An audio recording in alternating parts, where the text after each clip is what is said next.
Okay, ladies and gentlemen, you've jumped back on board.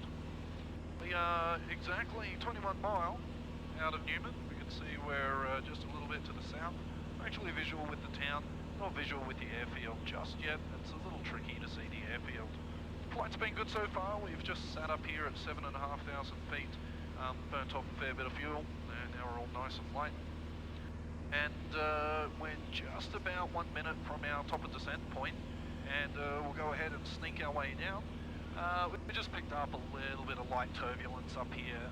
The cameras may not pick it up, but we're just bouncing around a little bit here in the sky. We got probably about 60 litres of fuel on board. These gauges aren't all that accurate. You can see the AH has fallen over. This thing's been a problem.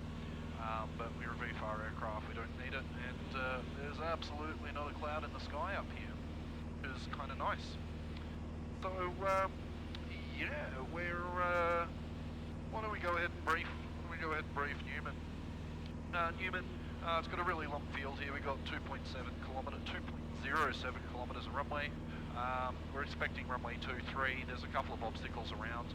I've got the AWIS, the Automated Weather Information System, already tuned. We're currently listening to Melbourne Centre on 34.4.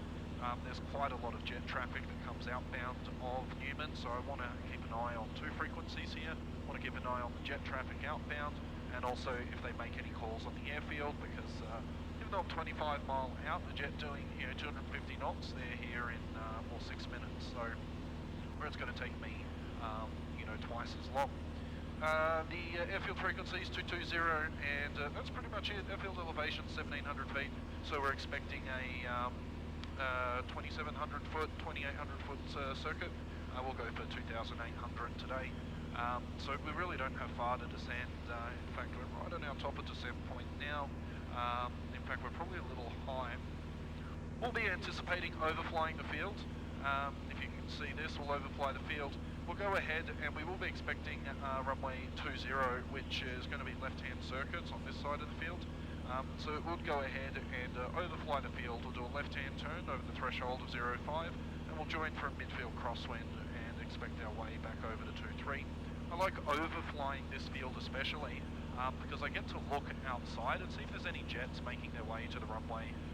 There's only it's a really short taxi for the jets to get to the airfield, to the actual runway, and so by the time they get started up, and we can see it here on the chart, they park where the number 2 is, and they go ahead and move maybe 100 metres and run the runway.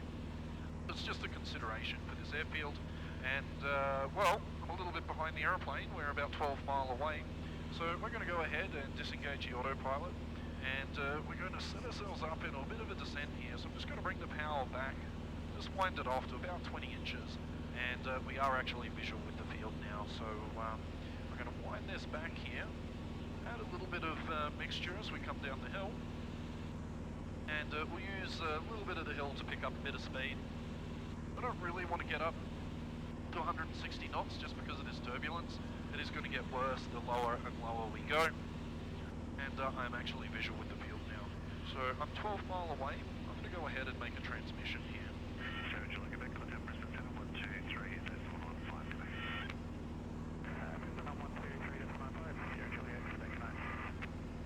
So airfield frequencies, should have just bumped the camera at 220. It's a little tight in the cockpit, as you can see. We'll just confirm it is 220. Absolutely is.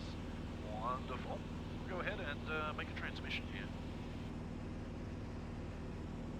Just confirm we are transmitting at the right frequency. It's always a good time.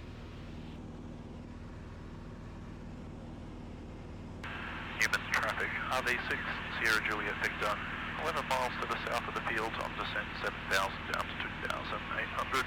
Expecting time overhead the field 03 passing hour, and we'll be joining overhead and looking for runway 20. Sorry, correction, 23 Newman traffic. Newman CTAC 122.0. Oops, that's telling me no one's made a transmission in a little while. And I can still hear my area frequency here, just making sure no one's around. We're going to go ahead onto the preferred fuel tank here, which is the left-hand tank. So boost pumps come on, switch over the left tank, keep the boost pumps on here for about 30 seconds, just to go ahead and make sure that we are maintaining good positive fuel pressure. The landing today, let's talk about the aircraft in the circuit. These here vortex generators are an incredibly good addition to this aeroplane. If anyone's lucky enough or have flown the Rv6 or maybe even an Rv6 owner, you know this aircraft, it has a nasty tendency not a nasty tendency, but has a very distinct pitch break when it stalls, meaning that the nose definitely travels through the horizon and drops. And so in a landing, if you don't get the speeds right, you have a pitch break, and these things are known for having weak nose undercarriages. So there's a littering of incidents of Rv6As where the nose wheel has collapsed, because just as the mains touch, pilots get a little bit slow. There's a very strong pitch break, and by slow, you can see on the airspeed indicator there, it shows from 50, your white line is 50 knots. The real number there is about 55 to 60. I wouldn't want to see anything under 65 until my wheels are actually almost on the ground. And that's just because how the aircraft responds to a stall when you are at height. So with the vortex generators, I can actually fly the aircraft all the way down to about 45, indicating 45 to 48 knots. That's kind of unheard of in most Rv6s. If you see anything less than 55, most Rv6 pilots are starting to get a little bit nervous. But with this thing, because I have so much better airfoil control with the vortex generators, the pitch break into the stall is so much more controllable, and there's actually a lot more information given to the pilot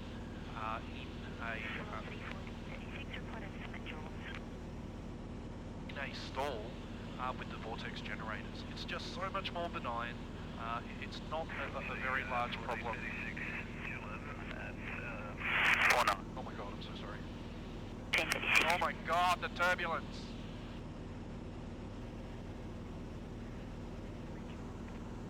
Okay, so I see no big jets on the RPT apron. I see a couple of little aeroplanes, but that doesn't mean there's no jet inbound. By the time I do all these turns, right now we're indicating 160 knots and grounding at 175. Yeah, that's pretty good going coming down the hill. I am coming down at 1,000 foot a minute, but yeah. I see 2 aircraft, 3 aircraft parked down. Need to go ahead and make another transmission. For this call, we're at 4 for 3 down. Well, we're actually coming down to 27. Human traffic, Rv6 Juliet Victor, overhead the field, 4,000 on descent on the bedside, left turns. Be joining a left crosswind for runway 23, full stop. Human. Well, keep coming down the hill here. Just keep managing this speed by winding off this throttle. We'll look over our shoulder. Everyone's okay. No one coming from the south. I still need to lose about 1,000 feet, so I just want to extend away from the airfield. Sorry we're pointing at the sun here right now. Not much I can do about it.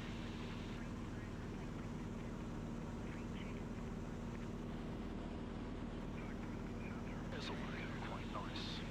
Got 3.5 and 2.5. Bring the power back. We'll keep that fuel pump on for the rest of the landing. Let's go ahead and light ourselves up like a Christmas tree. Strobe lights, landing lights, everything on. And it's a nice time to go ahead and configure the aeroplane. Now, the temperature on the ground, let's go ahead and have a quick listen as soon as I can see. 0 degrees magnetic, 3 knots. QNH 1016 hectopascals.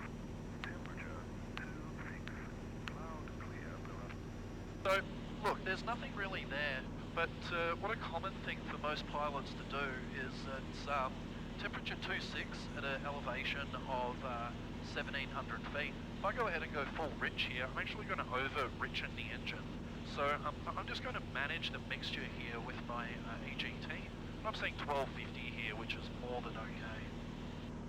And the wind's 3 knots, there's almost 0 wind. I have no excuse if I suck. I don't need to hear the radio now anymore.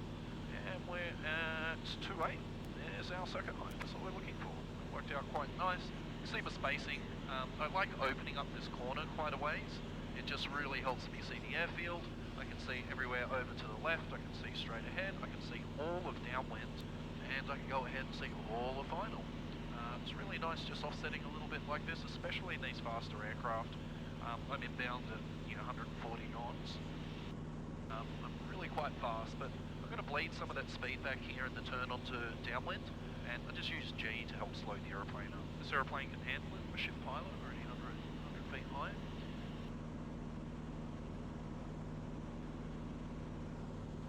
We like keeping a nice tight downwind here, so we cleared right, centre and around to the left.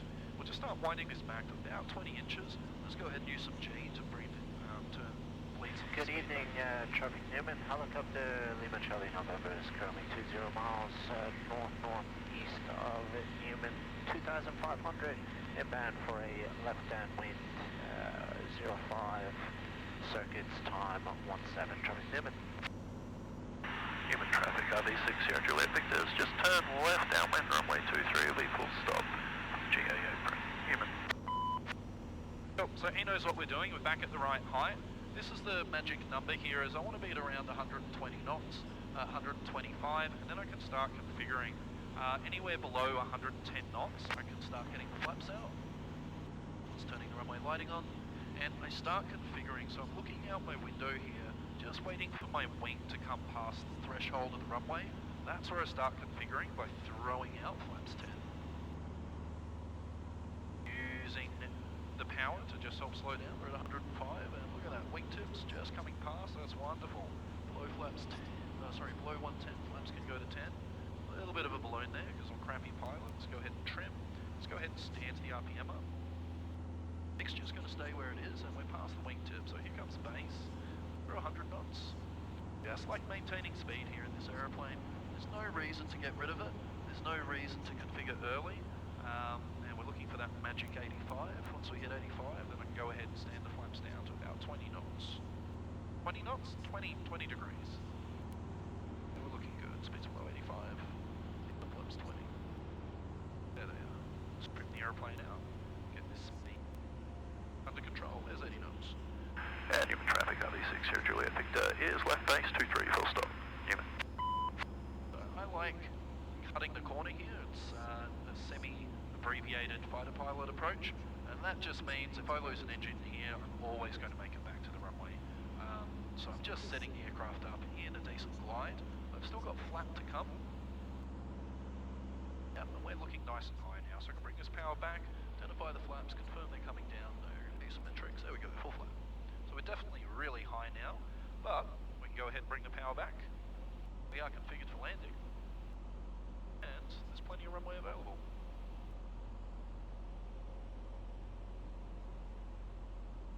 There's not much else out here other than the runway, so I don't really want to be really close to the runway and then not actually be able to land. So looking at that touchdown zone, 70 knots is really nice over the fence here. Start slowing to 65.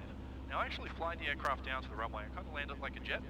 So I've still got power. I just start adding alpha, start bringing the power back. I've flown it all the way down the runway, and now I just wind the power off nice and slow, nice to the end. There's a touchdown. Stick comes all the way after. Kind of fly it a little bit like a tail dragger.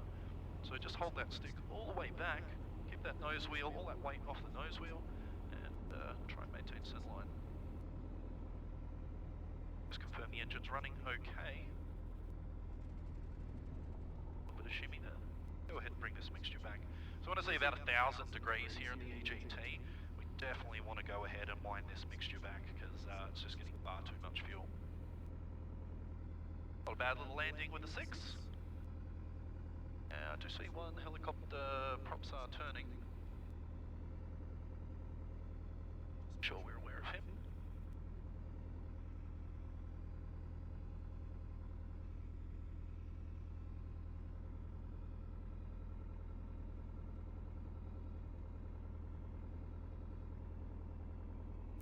Human traffic, RV6 Sierra Juliet Victors, clear the active, taxiing to the ramp, final call, human.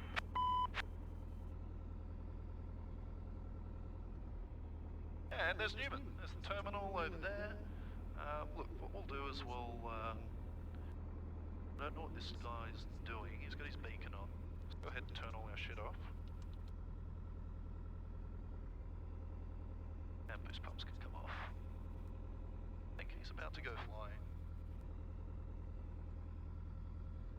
So, it doesn't look like there's any refuelers here right now, so we're just going to park the aeroplane up. What is interesting is you'll see a little aeroplane over the side there that's parked up on the grass. That little aeroplane is the one I delivered across Australia and then up to here. It was the one I did the test flight program on, and I sent some pretty pictures and showed some videos of it in stream. That's someone's fancy looking Bonanza over there, Bonanza Baron even. And words are hard today. Taxi up, not get any of those fucking giant bricks. Cool beans. There you go, there's a cheeky landing in an Rv6 and a lot happened really fast and I said lots of things wrong. Who would have thought? Let's go ahead and shut the thing down. Radios first. They all come off, transponder comes on to standby. Flaps, we keep those down.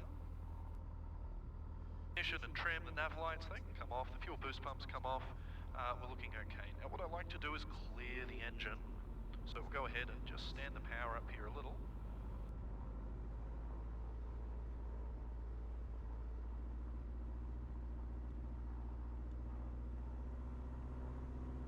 You wanted a little bit more mixture, so just like clearing the engine, making sure it's okay, check all the T's and P's and everything looks like it's running absolutely fine. And then we go ahead and just bring it back. I like shutting down at about 1400 RPM. Mixtures where it's just leave it where it is, and back it comes, and then we just start switching things off. I like getting this ignition off pretty quickly because it can do weird things as the manifold pressure increases as it starts shutting down. So the electronic ignition comes off, and what we could do is actually just see if the engine runs with the electronic mag off. We did have that issue on departure, so mags are off. Engine still runs. It's basically a dead cut, but I'm checking both systems are working fine, and it worked okay. So there it is. Let's go ahead, avionics off, and shut it down.